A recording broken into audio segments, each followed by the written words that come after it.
अस्सलामुअलैकुम, मैं हूं इरफान समोर। दोस्तों, मेरे लाडले कायद मियां मोहम्मद नवाज शरीफ साहब इक़्तिदार की लालच में अरबों रुपए से हाथ धो बैठे हैं।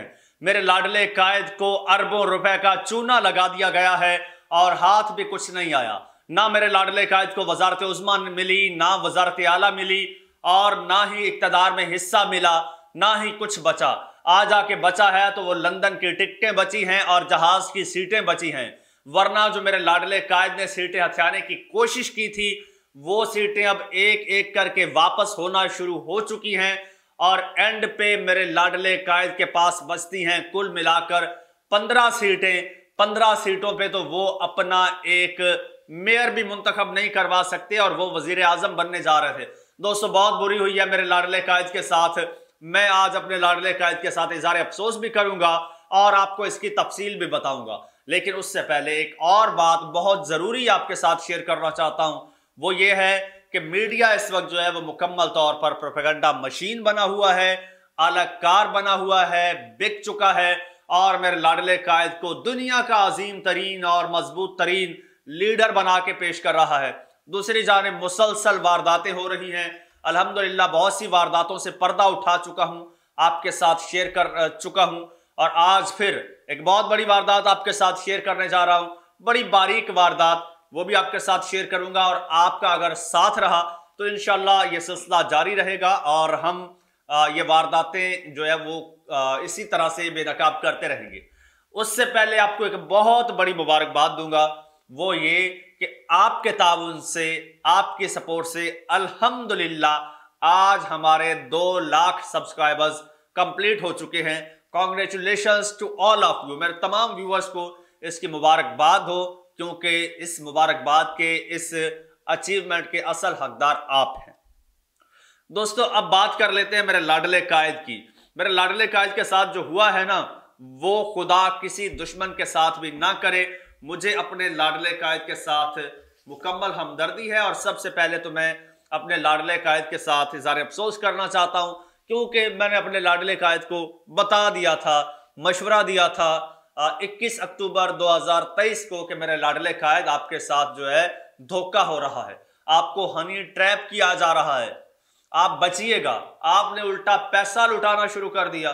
पहले लोग नहीं आ रहे थे, मेरे लाडले कायद को पता तो था कि लोग नहीं आ रहे मेरे जलसों में और मुझे वोट भी नहीं मिलेंगे, लेकिन जाने मेरे लाडले कायद को किसने ये मशवरा दिया। ये कैसे मुशीर है मेरे लाडले कायद के कि उन्होंने कहा कि कोई नहीं कायद साहब, कोई नहीं, आप पैसा बहाइए, आपके पास पैसे की कोई कमी है।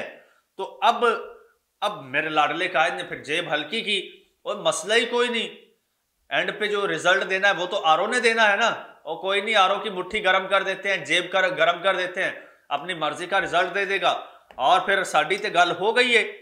हमें तो उधर से भी सपोर्ट है और आरओ की ऐसी की तैसी, आरओ पीटीआई के हक में फैसला दे दे, आरओ पीटीआई के कैंडिडेट को जितवा दे। इसके बच्चे पाकिस्तान में नहीं रहते, इसने इधर रहना या नहीं रहना, हम इसकी ईंट से ईंट बजा देंगे। इसकी ये औकात आरओ की 17 ग्रेड के मामूली ऑफिसर की के पीटीआई के हक में फैसला दे दे। ये मेरे लाडले कायद को ये घमंड था, इस घमंड ने मेरे लाडले कायद को मरवाया है। वो कैसे, मैं बताता हूं, एक एक चीज आपको बताता हूं। दोस्तों, अब पहली बात तो ये है, पहले तो आप जानते हैं कि किस तरह से झुरलू फेरा गया इलेक्शन में। एक होती है इलेक्शन में रिगिंग या फिर प्री पोल रिगिंग। यहां पर प्री पोल रिगिंग नहीं हुई, इलेक्शन में रिगिंग नहीं हुई, धांधली नहीं हुई, चोरी नहीं हुई, बल्कि डाका डाला गया है, बदमाशी की गई है। बदमाशी से पाकिस्तान तहरीक इंसाफ से सीटें छीनी गई हैं। जो आरओज थे उन्होंने फॉर्म 45 बना लिया था, उन्होंने फॉर्म 45 कैंडिडेट को दे दिया। अब मजे की बात देखिएगा, जरा गौर से सुनिएगा। पीटीआई के जितने भी कैंडिडेट हैं जो हारे हैं और जो क्लेम कर रहे हैं कि हम जीते हैं, उनके पास फॉर्म 45 मौजूद है।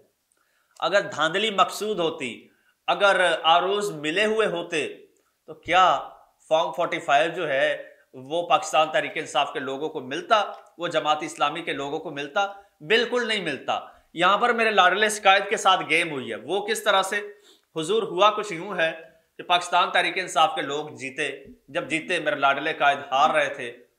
जाने कहां से प्रेशर आया, कहां से लालच आया, अब ये भी खबरें सामने आ रही हैं कि जनाब पैसा पानी की तरह बहाया गया और आरओज को जो है वो करोड़ों रुपए दिए गए, बल्कि 2 अरब रुपए जो है वो आरओज में तकसीम किए गए।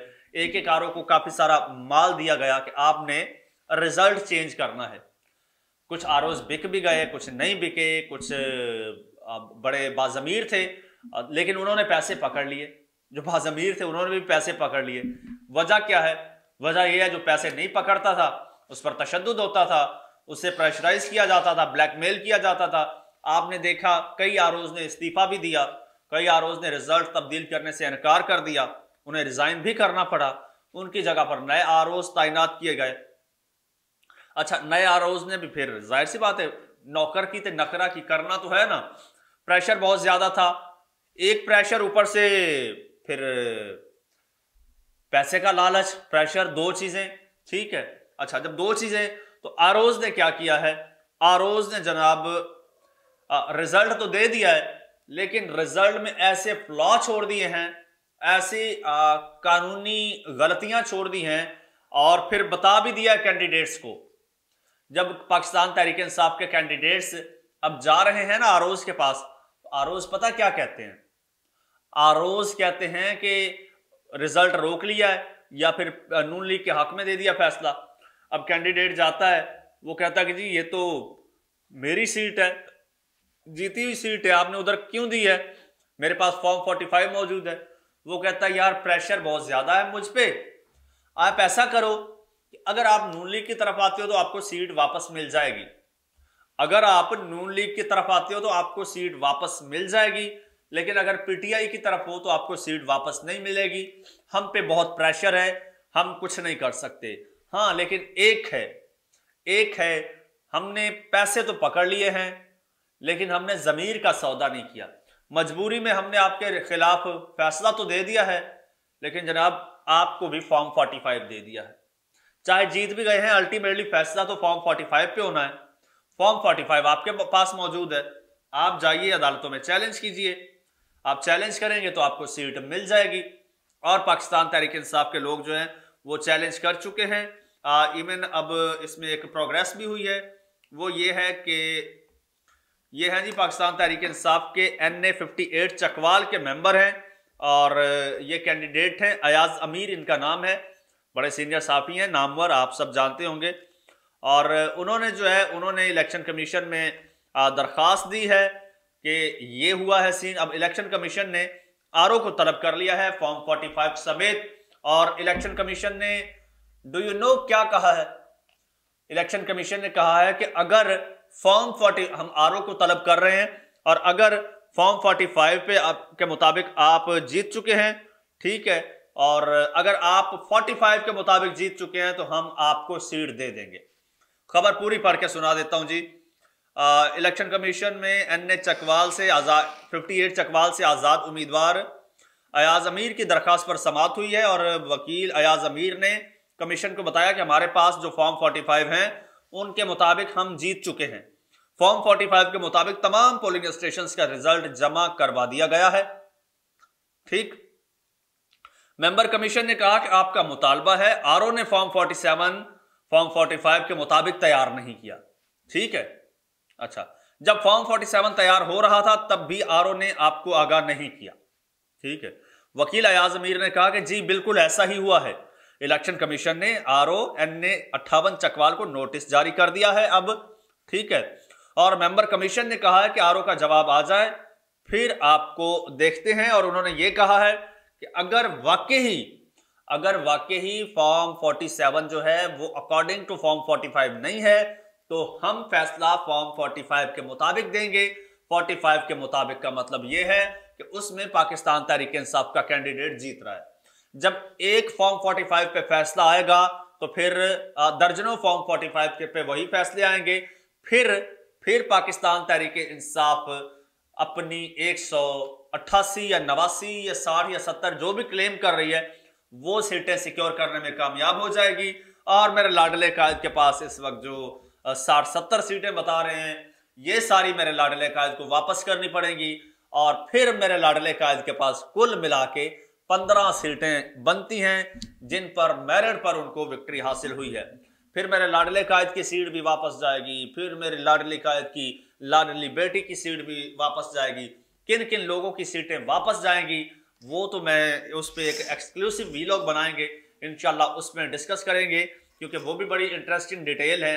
और कहानी इस वक्त जो है वो टोटली हालात जितने भी हैं, जितनी भी कहानियां हैं वो मेरे लाडले कायद के गिर्द घूम रही हैं। और गिर्द जो घूम रही हैं वो गिर्द शिकंजे की तरह, जाल की तरह घूम रही हैं, और वो मुसलसल मेरे लाडले कायद जो है उसके भंवर में फंसते जा रहे हैं। अब भी मेरे लाडले कायद के पास मौका है, और अब भी मेरे लाडले कायद के पास 2 बड़ी इंपॉर्टेंट सीट्स हैं, बड़ी इंपॉर्टेंट सीट्स हैं मेरे लाडले कायद के पास। वो सीट्स मेरे लाडले कायद को यूटिलाइज करनी चाहिए, और वो सीट्स हैं इत्तेहाद एयरवेज की। वो सीधा डायरेक्ट लाहौर टू दोहा, ये मेरे लाडले कायद के पास बेस्ट ऑप्शन है। वरना मेरे लाडले कायद के 2 अरब रुपए तो जाया हो चुके हैं। अब मजीद मेरे लाडले कायद फिर कहीं फंस ना जाए, ऐसा ना हो कि कल को पाकिस्तान से निकल ना सके, एक और केस मेरे लाडले कायद पर बन जाए, यही लोगों को खरीदने का, फरोख्त करने का। तो मेरे लाडले कायद अब भी वक्त है, निकल जाइए। पहले आपने मेरी बात नहीं मानी थी, खता खाई, अब बात मानेंगे तो बचेंगे, वरना एक बार फिर मुंह की खाना पड़ेगी। दोस्तों, कमेंट सेक्शन आपके लिए है, इसमें अपनी राय का इजहार कीजिएगा, चैनल को सब्सक्राइब कर लीजिएगा, बेल आइकन पर क्लिक कर दीजिएगा, और मुझे इजाजत दे दीजिए।